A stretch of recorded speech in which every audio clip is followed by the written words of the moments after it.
trees, branches of the trees, but we can't, right? So that is the necessity that makes the difference and the changes. So upper limb is for prehension and lower limb is for mainly for locomotion and transmission of weight. You can easily understand these things. And the bones are smaller, weaker, larger, smaller, muscles are smaller and attached into smaller bony areas, and larger and attached to larger bones. You can understand. One thing is that anti-gravity muscles are less developed. Why?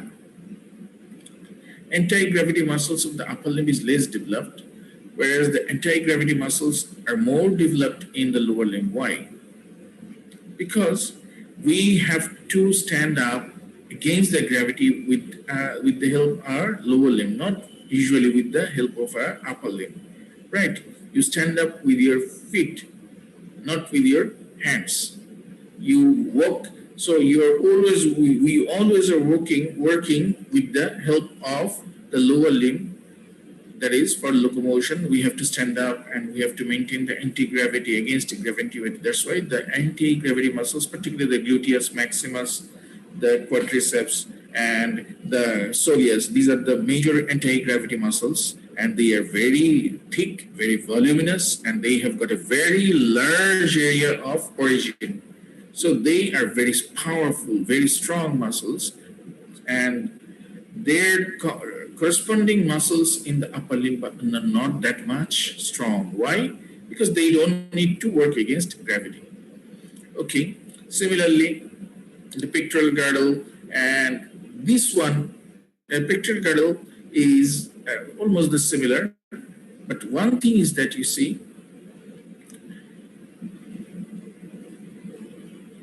articulation with the axial skeleton is very small through simply, the sternoclavicular joint. Sternoclavicular joint is the only one joint that allows the transmission of weight from the upper limb to the, eventually from the upper limb to the trunk.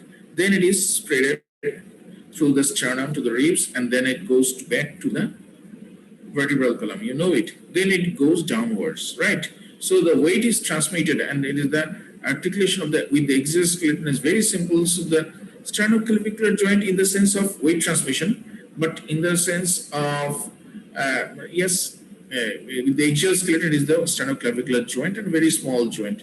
In comparison to that, the articulation with the exoskeleton is very large through sacroiliac joint, which is a very strong joint, and it has got two components, anterior component and posterior component, and their structures and their classification and the functionality is very much different. You'll study it in details when you'll study the joints of the lower limb, right? So this is one from the functional point of view, but the bones then, and last one, the preaxial border faces laterally and faces medially in the lower limb. What is this one? I've discussed and shown you many times that our limb bud was coming out from the body, right? You know it. A limb bud came out from the body laterally. The two limb buds, one from the upper part and one from the lower part, pair of limb buds. Then see what happened. Let me show it to you. Then if it is this limb bud, it came out like this, and the upper limb bud rotated laterally and downwards. It has gone. That's why we are having our hands, the palms facing forward. But if it is the lower limb bud, then it rotates medially and goes downwards. That's why you see the sole is downwards, right? I've shown it many times in the class. Can you recall it? Yes, sir. Yes, sir. Yes, sir. Yeah. So this is why the preaxial border is facing laterally in the upper limb, and in case of lower limb, it is facing medially. Not only that, there are some differences in the vessels, blood vessels, in the supply of the muscles. There are some difference in the vessels and the blood supply of the muscles. Right at this moment, I would like to share a few points regarding the veins of the lower limb and the veins of the upper limb. There are some factors for the return, venous return, in physiology you have studied. One of them is the gravity. isn't it? Gravity either helps in venous return or retards the venous return or acts against the venous return. So anything above the heart will have a venous return in favor of the gravity, and gravity will aid it, like the upper limb. Upper limb blood will easily get down to the heart because of the gravity. What about the lower limb then? Lower limb blood is always working against gravity to reach the heart. So there must be some mechanisms, there must be some procedures which will aid the venous return of the lower limb that is not needed in the upper limb. Rather, if those systems are there, the venous return of the upper limb will be hindered, right? So that is valves. There are so many valves, plenty of valves in the lower limb veins. Why and how it works, I'll be telling you. Why I have told you how it works, I'll be telling you in the time to come. But to have an idea, that is what I want to tell you, that though they apparently follow the common scheme, both in the upper and lower limbs, the muscles are almost the same, the nerves are almost the same, the arrangement of the things and how they follow the work, all these things are same. But there are some basic differences to adjust with the functionality of the and functional needs of the upper and lower limbs, right? So we must keep it in our mind in the first onset. Say, for example, these are the movements of the upper limb, the flexion, extension at the elbow, shoulder joint. Similarly, this common part is similar is the abduction, adduction at the hip joint. Similarly, but now you can see one difference.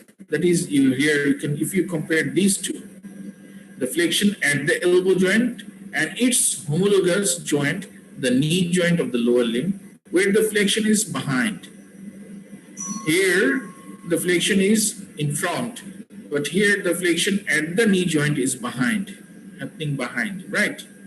Why? Yes, sir. The rotation, sir. Right. Due to the reverse rotation. I mean, it has rotated laterally, so all the flexure muscles in the upper limb are in the anterior compartment, located anteriorly.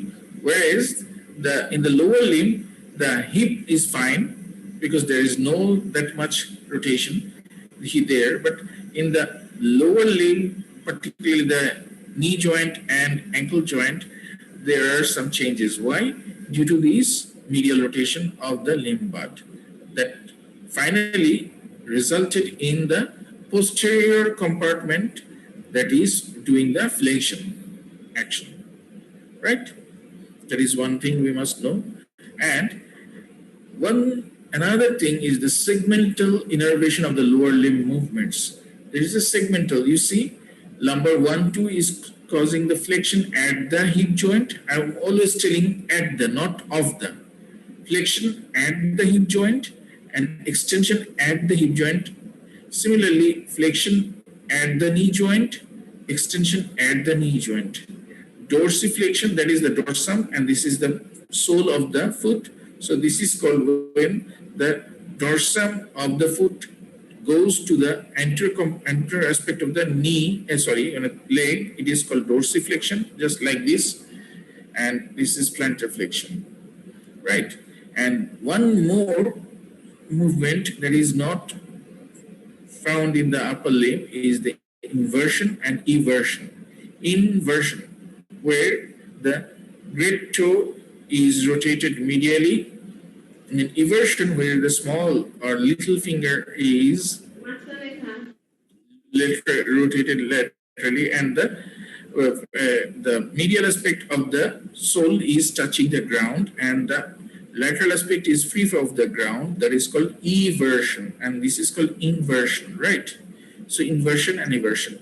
But there is a rule actually, and this rule applies to both the upper and lower limbs, and that is very nicely written. I have told you previously that this rule is called the segmental in block segmental innervation of the muscles. What is written here? Can you see it? Most muscles are supplied equally from two adjacent segments of the spinal cord. Muscles sharing a common primary action on a joint, irrespective of their anatomical situation, are all supplied by same, usually two segments. Their opponents sharing the opposite action are likewise all supplied by the same, usually two segments, and these segments usually run in numerical sequences with the former. For a joint, one segment more distal in the limb in the spinal center lies en bloc, one segment lower than in the cord. Thus, there are in effect spinal centers for joint movement. So these things, let us make it clear. What they want to tell that, see this one, I'm making it larger so that you can see. What they want to say that at the hip joint or knee joint or ankle joint, the four correspond consecutive segments, say starting at the hip joint is just 2, 3, 4, 5, right? 2, 3, 4, 5 lumbar, and these are first two is mainly involved. 2, 3 is for flexion, and 4, 5 is for extension, and they are in numerical sequence 2, 3. Then one block after is 4, so the extension would be 4, 5. So the prime mover or primary acting muscles, all the muscles that causes flexion of the at the hip joint will be supplied by the segment 2, 3, and all the muscles which extend the hip joint will be supplied by 4, 5, and this is a numerical sequence. Next is the knee joint, so it will go one block below, and so it has the flexion has been started 2, 3. So here the extended, as you know, it rotates. So extension will start at 3, 4, one block below here. 3, 4, one. It has gone one block, 3, 4, and it is causing extension. So next flexion at the knee joint will be done by one block from here. That is 5 and sacral 1. Again, the ankle joint is one lower joint than the knee joint. So the dorsiflexion at the ankle joint will be supplied, flexures will be supplied by 4, 5, one block from here, and so 1, 4, 5.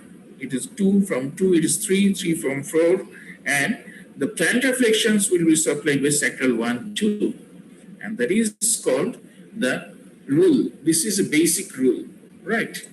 And it is very meticulously followed. All these movements you can see 2, 3, 4, 5, 3, 4, 5, 1, 4, 5, 1, 2, 4, 5, 1, 5, 1, 1, 2. So everything is following this rule. Without these rules and very specific arrangements, our body couldn't make contact and couldn't synchronize the functions, right? So the spinal cord segments are actually being controlled by the higher center, the primary motor area.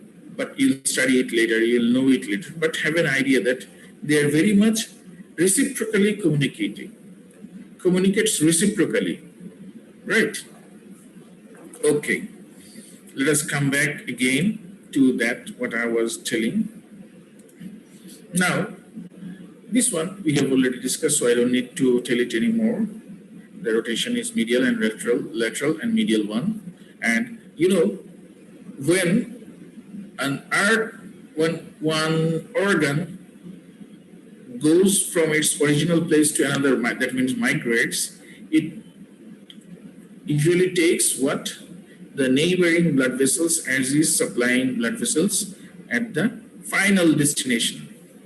But nerve supply, in case of nerve supply, it always carries its own nerve supply, original nerve supply. That's why the diaphragm, though being between the thorax and abdomen, it is supplied with the phrenic curve, C3C45. Cervical, because originally the diaphragm was in the cervical region. So it is carrying its nerve supply irrespective of its origin. But all these viscerals or the structures which migrate finally takes the supply from its neighboring blood vessels, because that is more economical, right? So when the limb bud has come out from the body, it is taking C5 to T1 as the brachial plexus to supply the upper limb. Similarly, the lower limb would be supplying the lumbar 2 to sacral 2, that is lumbosacral plexus, right? Lumbar 2 to lumbar 4 is lumbar plexus, and lumbar 4 to sacral 2 is forming the sacral plexus. Altogether, they form the lumbosacral plexus to supply the lower limb muscles. And you see, they are carrying their supply from these original sources,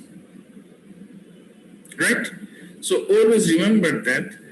And these rests are, but for the upper limb C5 to T1 and lower limb L2 to S2, that is lumbar 2 to sacral 2 in the form of lumbosacral plexus. We'll study in details about it, but just have an idea. This is for me.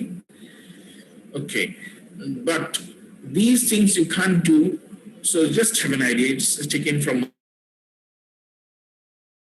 expose the lower.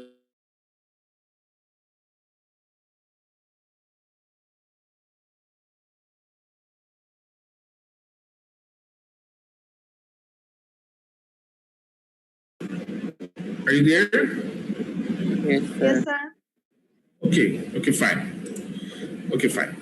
So this lumbosacral, and now let us come to the, okay. That is what I'm going to tell you now is these, see this one is the lumbosacral plexus, the lumbosacral plexus supplying. I'll be telling you details about this one. But before that, let us have an idea of the regions of the inferior extremity. So what is gluteal region? What is thigh? হ্যাঁ screen দেখা যায় না?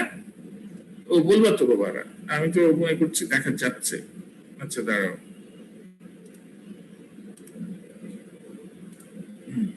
এখন দেখা যাচ্ছে? Okay fine. তাহলে দেখো, এই যে দেখো, আমরা যদি এখন আমরা এতক্ষণ তো আমরা we have discussed about the lower limb in short. Let us come to the point. What are the regions of the lower limb? This is obvious that these hip bone and sacrum and coccyx forms the gluteal region, and this gluteal region has got two parts. One is called buttock and another is called hip. Buttock is the posterior protruded part and very fleshy part due to the presence of the gluteus maximus and other muscles, and that expands from the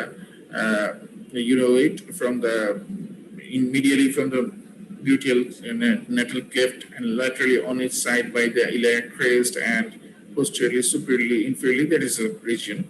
And hip is the region which is around the hip joint, and this joint around this is called the hip region. But in common usage, the general people say is the leg for the whole lower limb, but we preserve the leg for the region from the knee joint to the ankle joint. In anatomy and medical terminology, we call this region only the leg, but in common people, usually they mean the leg means the whole lower limb, but we mean this part. So we must define the regions of the upper limb and lower limb in terms of joints. One very famous professor of anatomy of old days when we were medical students in 1992, 3, 4, in first year, second year, that time he was very much fond of asking, define thigh, define knee, define a tumok. Definition was very favorite, and we all got puzzled because we were not exposed to such questions. Define thigh, define arm. But it's very simple. If you think the region between the hip joint to the knee joint is the thigh region or femoral region. The knee region is around the knee joint, and from the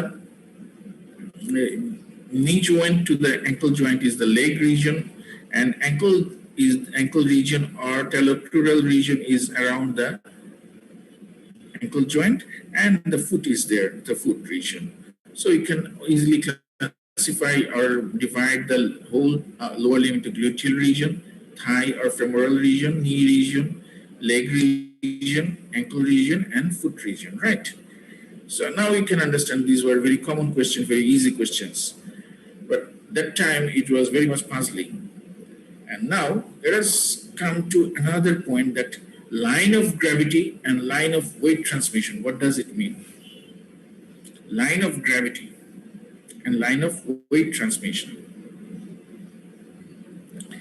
Even if you don't carry any weight, your gravity is going to pull you down. Always, not it is always pulling us down to the ground, right?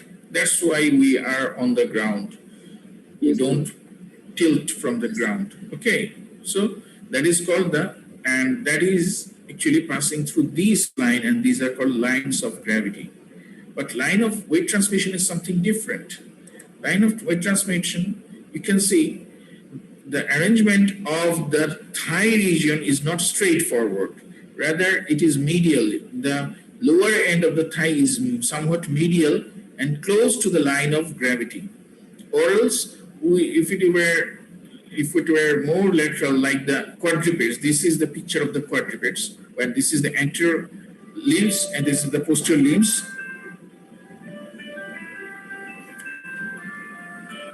This is the posterior side and this is the anterior side, and the whole of the trunk is in between, and the line of gravity is parallel to and is just in the middle of the trunk. But here you can see this is the hip joint and this is the knee joint. So the thigh region, the femur, is somewhat obliquely placed, right? You can see it from here. That helps in the weight transmission in some way, that you can see this is the weight bearing points of the sole, and this is the medial process of the calcaneus, one talar bone, tarsal bone, and these are the 6 points for the head of the metatarsals, the lateral 4, and 2 sesamoid bones beneath the head of the first metatarsals, altogether 6 points in front and 1 behind to carry the whole weight of on each sole, feet. Actually, what happens? This one, the weight of the body, say the body weight is 48 kg, it is divided equally to 24 kgs. Then these 24 kgs goes medially to the tibia, because fibula is the non-weight bearing bone. So it goes to the tibia, to the ankle joint, where the talus receives the weight as the keystone. It will be discussed. The main keystone bone is the talus, which divides the whole weight in each leg region, that is the foot region, parts, the posterior part and anterior part. Posterior part goes to the another bone, tarsal bone, calcaneus, posterior tubercle of the calcaneus, which works as this one. This is the medial process of the calcaneus, which acts as the posterior point for weight transmission. That means, and these 6 takes the half, and this medial process of the calcaneus takes the half. So this weight, as it is 12 kg coming, and 12 kg here, 12 kg here, because it was 24 kg here that came to here, and then it is divided into equally into 12 kgs to the posterior point, this point, and 12 kgs for these 6 points. So each is carrying 2 kgs. These 6 points are carrying 2 kgs, right? So this is how the weight is distributed, and this is the line of gravity. You have weight of line of weight gravity, and this is the line of weight transmission. Very important one to know.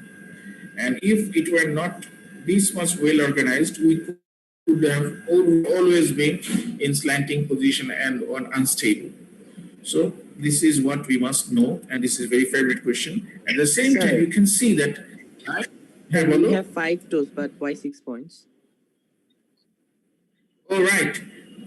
I have told you we have 5 metatarsal bones, So all the lateral four heads of the lateral metatarsals, it carry four, but in it, as it has to be equally distributed, it needs to be, there are 2 points for below the, you can see the first metatarsal head directly doesn't carry the weight, transmit the weight. Rather, there are 2 sesamoid bones on each side of the head of the first metatarsal, which actually transmits the weight. So 2 for the first metatarsal, and the heads of the lateral 4 metatarsals directly carries the or transmits the weight. So altogether there are 6 points. 6 into 2, 12, and this altogether itself carries 12. That is the distribution, right? 48, 24, 24. Then this 24 goes divided into posterior 12 and anterior 12 into 6, carrying each 2 kgs, right? আচ্ছা, এখন দেখো another very favorite question of the teachers, that line of gravity. So you can see the line of gravity. Forget about the upper limb. We're not going to discuss about the other trunk. Just think from here that the line of gravity passes behind the hip joint, but in front of the knee and ankle joint. So this is actually what it is doing. It is actually counterbalancing the, or else if all these lines of gravity were behind or in front, would have slanted forward, right? But it is counterbalancing, because it is behind the hip joint and in front of the knee and ankle joint, so it is counterbalancing the line of gravity. Now,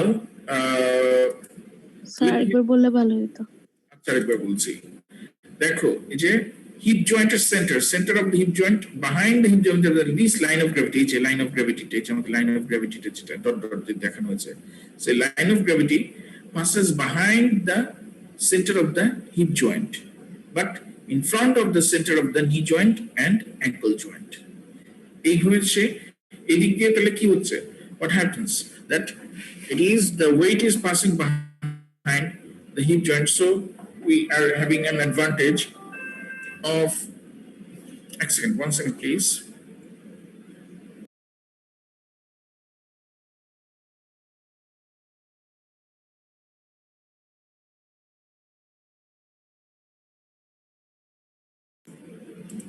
Okay, so it is counterbalancing the weight transmission or line of weight, gravity, pool of gravity. Because even if you don't carry any weight, still you are going to be settled. You have to remain settled on the ground. So it is counterbalanced by 1 going behind and 2 coming in, passing in front. Now let us come to the arterial supply, lymphatic drainage, venous drainage, and the segmental supplies. And as you can see, there are the major nerves are the femoral nerve, obturator nerve, sciatic nerve, and branch of the sciatic nerve is the tibial nerve and common peroneal nerve. These are the major nerves, and you can see in front view and the posterior view.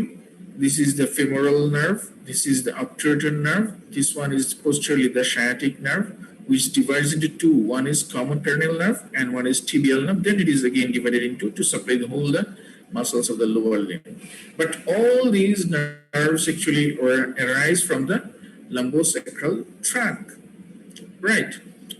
Lumbosacral plexus. And these nerves are not supplying the haphazardly, because they maintain as in the upper limb. Similar compartmental supply is present in the lower limbs as well. So let us know the compartments of the lower limb first, then we will be discussing about the compartments of the lower limb. You have an idea that there have been anterior compartment, posterior compartment at least, but there are some more compartments like this. This is the compartmental supply of the thigh ratio. And this is the femur, and this is the femoral nerve, this is the sciatic nerve, and this is the obturator nerve, which supplies the medial compartment or the adductor of the thigh. And this is the anterior compartment or extensor compartment, and which is supplied with the femoral nerve. And this is the posterior compartment, and which is supplied with the sciatic nerve and with the flexures at the knee joint. So, and there are these intermuscular septum as they were present in the upper limb, similar kind of medial, posterior, and lateral intermuscular septums are there, septi are there, and divides the the thigh into three compartments, where the major nerves are for anterior compartment, I repeat, is the femoral nerve. For the medial compartment or adductor compartment, this is the obturator nerve, and posterior or flexure compartment, this is the sciatic nerve, right? So this is the compartment-wise nerve supply of the thigh. What about the compartment-wise nerve supply of the leg region? And do you have any idea? No, but very simple one. Leg region also has got the compartment-wise supply. These will be discussed in details. Leg region has got three compartments as well. Leg region has also got three compartments: the anterior compartment, lateral compartment, and the posterior compartment. And this anterior compartment is supplied by the anterior tibial nerve, and the lateral compartment is superficial peroneal nerve, and posterior compartment is supplied by the tibial nerve. Actually, the lateral compartment is a superficial peroneal nerve, and the anterior compartment is supplied by the deep peroneal nerve, and the posterior compartment of the leg is supplied by the tibial nerve. So the lateral compartment is supplied by the superficial peroneal nerve, anterior compartment is supplied by the deep peroneal nerve, and the posterior compartment is supplied by the tibial nerve. So how could these nerves, how can you find these nerves? Where from these nerves, the tibial nerve, the superficial nerve, peroneal nerve, and deep peroneal nerves came from? Where from they have come? So lumbosacral plexus.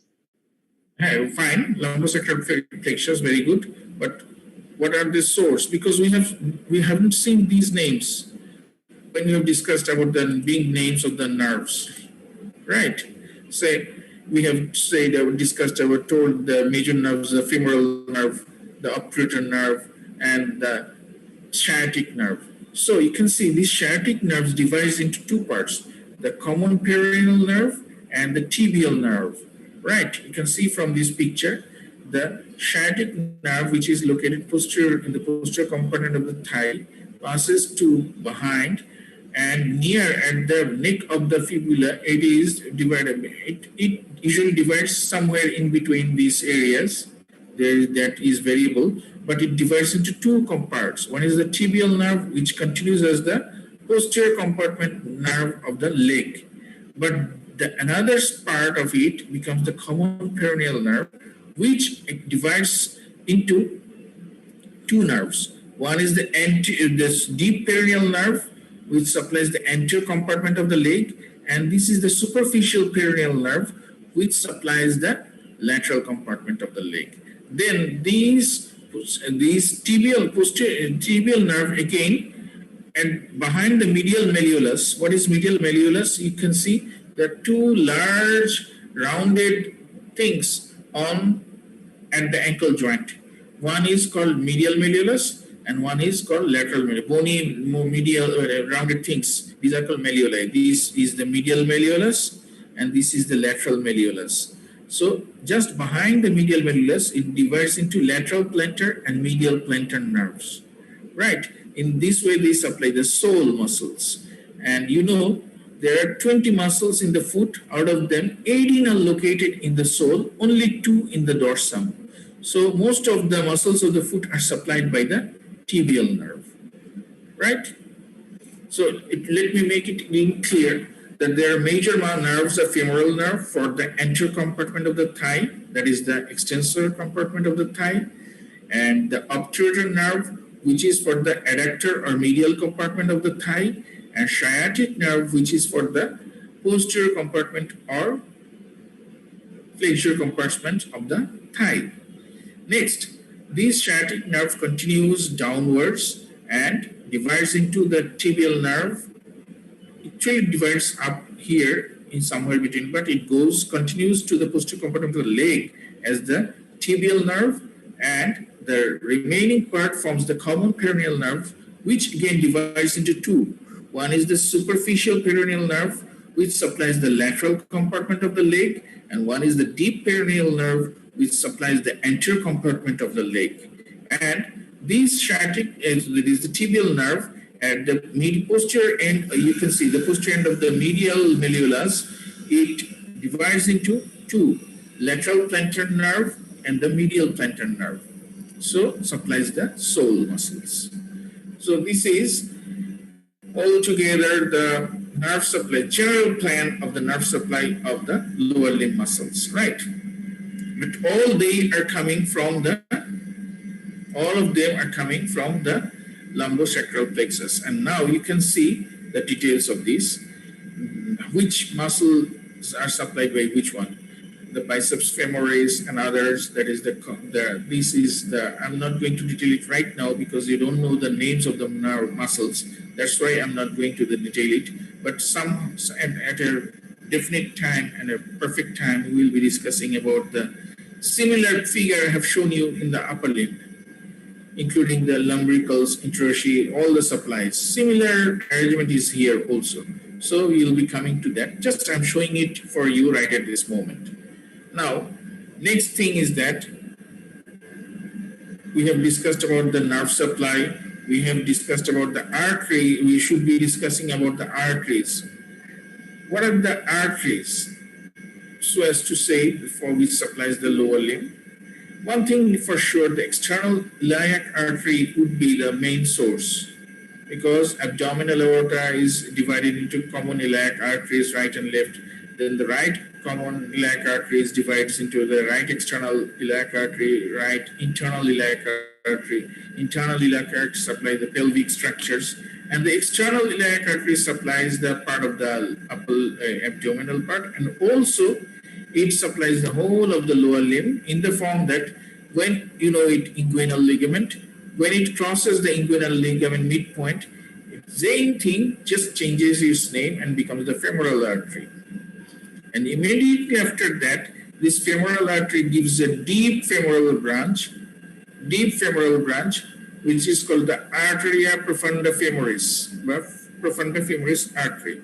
Arteria profunda femoris, right? This profunda femoris artery actually supplies the back side of the front side of the thigh, not the femoral artery itself. Rather, this femoral artery goes downwards, and at this region is called popliteal region. The area behind the knee joint is called the popliteal region. At the popliteal region, you can see it pierces and goes to the posterior side and becomes the popliteal artery. So it is now on the back. Though it was on the front of the femoral thigh, but in the knee joint region, it becomes the posterior artery. And then you can see it's dotted one, and it goes behind, and it divides again into the anterior tibial artery, which supplies the front compartment of the leg, and this is the posterior tibial artery, which supplies the posterior compartment of the leg. And this anterior tibial artery forms the arteria dorsalis pedis, which is a very important artery. We'll be discussing about in details of this arteria dorsalis pedis, and supplies the front of the foot. But this posterior tibial artery goes, and again behind the medial malleolus, like the tibial nerve, it again divides into the posterior medial plantar artery and lateral plantar artery, and supplies the sole. So again, I'm telling it, the external iliac artery is continuing as the femoral artery at the midpoint of the inguinal region to become the femoral artery, and immediately after that, it gives a branch which is called the profunda femoris artery or deep femoral artery, which supplies the front aspect of the thigh, and itself, the femoral artery is not that supplying that much. It is rather going down and becoming the posterior artery behind the knee joint, that is called popliteal region, popliteal fossa. We will study the dissection of the popliteal region in details, and it becomes the major artery for the posterior compartment of the legs as well, in the form of the posterior tibial artery. In the form of the posterior tibial artery. Sorry. But anterior tibial artery, which is the branch of this popliteal artery, will be supplying the anterior compartment of the leg. But what about the posterior compartment of the thigh? Can anyone tell me? Because you've seen the anterior compartment of the thigh is supplied by the profundifemoris artery, and the femoral artery is not taking part that much in the front. So how the posterior muscles of the thigh will get the supply? Can anyone tell me?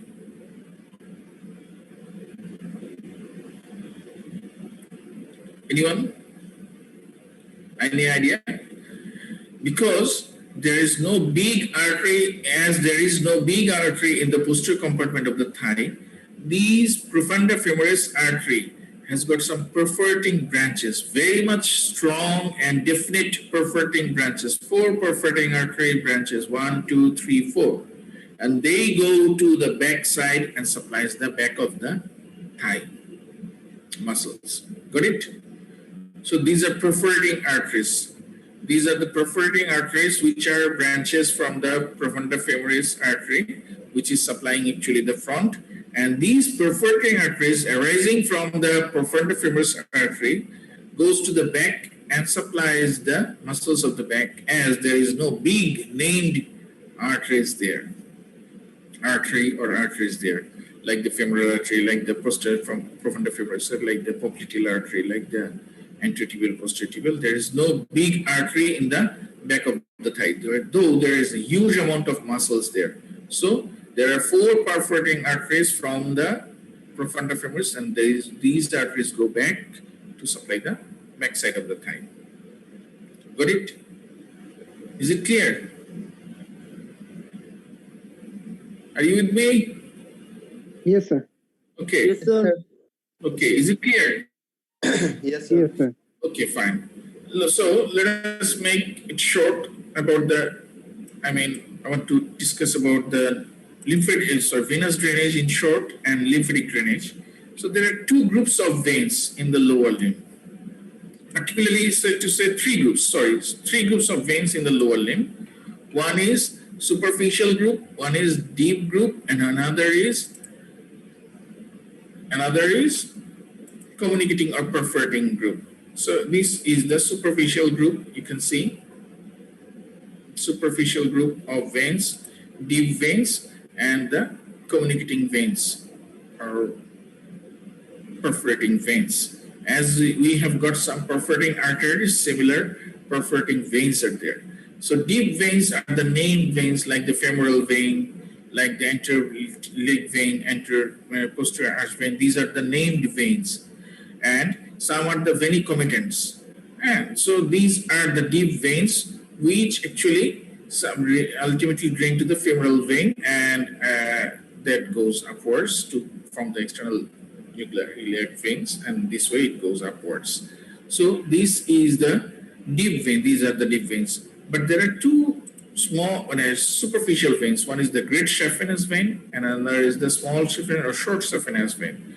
This short saphenous vein drains into the popliteal vein behind the knee joint, that is called popliteal region. The popliteal vein is a deep vein, and the great saphenous vein origin details will be studied later. This is the origin of the great saphenous vein from the dorsal venous arch. Then it goes upwards and drains into the femoral vein. This is the femoral vein, and then the blood supply goes back upwards. So these are the 2 superficial veins, but they are communicating with the deep veins through some perforators. That means blood from the superficial veins will always go to the deep veins, not from the deep vein to the superficial veins. This is a one-way supply. Blood from the superficial veins will drain into C. This is what the short saphenous vein will open into the popliteal vein, and then it will drain into higher veins. But never ever that blood from popliteal vein will come to the short saphenous vein due to the presence of valves. I've told you there are so many valves. So many valves are there. You can see it. There's so many valves in the lower limb veins. Why? Because they make the column of the blood into small compartments, so that not the, like in the aeroplane, you know, the car, the vehicles which ply on the road, like a private car, the fuel tank is a complete one, having a cavity, and directly you can put the gas or the petrol into it. But in case of aeroplanes, you know, there are some reservoirs for the fuel, but they are in honeycomb manner. Very small pockets. Why? Why? Can you tell me why there's honeycomb manner, the fuel tank in the aeroplane, sorry, in honeycomb manner? Can anyone tell me?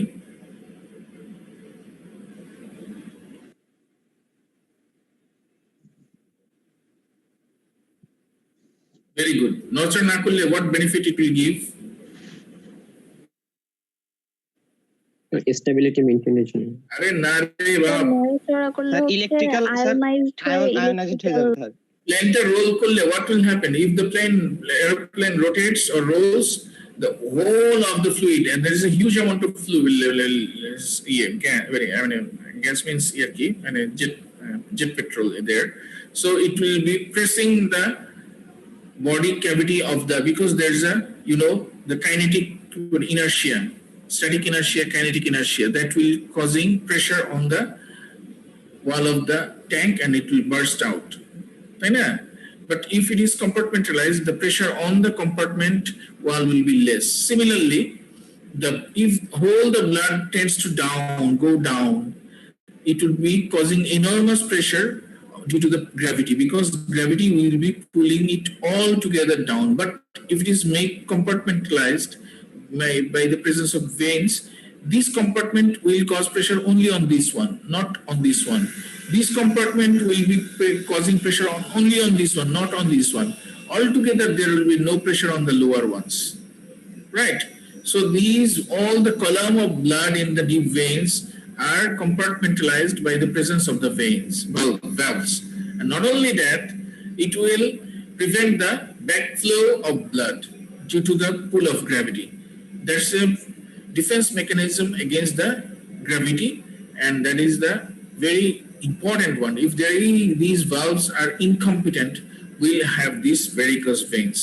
The varicosity of the means superficial veins and its tributaries, that the veins will be tortuous due to the expansion of the veins due to unusual pressure and heavy pressure. So every valve is very important. Another one is the heart causes pressure, and it transmits the blood through the arteries. What about this venous blood, which has to reach the heart against the gravity? There should be a mechanism for the making this is a smooth transition from that is smooth passage of the venous blood from the lower limb to the heart. This is called the peripheral heart. The soleus muscle present in the back of the leg is a big muscle called soleus. It has got some venous sinuses in the soleus muscle, which sucks the blood during contraction from the superficial veins and makes a reserve in the soleus muscle venous sinuses. And when the soleus muscle contracts, it acts as a pump and presses the blood to the deep veins and thereby aids in venous return. So that's why the soleus muscle is called the peripheral heart. Peripheral heart. Why? It is a very common question. Why the soleus muscle is called the peripheral heart? You have to draw this one. Usually students want to draw like this. No, it is not a very good one. You have to draw this one. That it sucks during relaxation. When the soleus muscle relaxes, it sucks the blood from the superficial veins and makes a reserve of the venous blood within its sinuses. And when the soleus muscle actively contracts, there is a pressure generated here, and as there is the valves, this blood in these soleal sinuses can't go back to the superficial veins. Only one way they can follow is to go to the deep veins and thereby aids the venous return. Okay, with this, may I conclude today's class? Almost done, but still lymphatic drainage is not done. There is a very common plan for lymphatic drainage as well. I'll be discussing if I get the chance in the next class. Okay, any question about it? Sir, please can you tell us about this nerve supply of lower limb, sir? Lower limb. Yes, of course. But time, is there time more? Is there time more? Because I need to have some 10 minutes at least. I think we'll be discussing about it in the next class because already it is 11:32. Thinly. Okay, sir. Okay. So I will be discussing it in the next class. Okay. Anything regarding so far what we have discussed?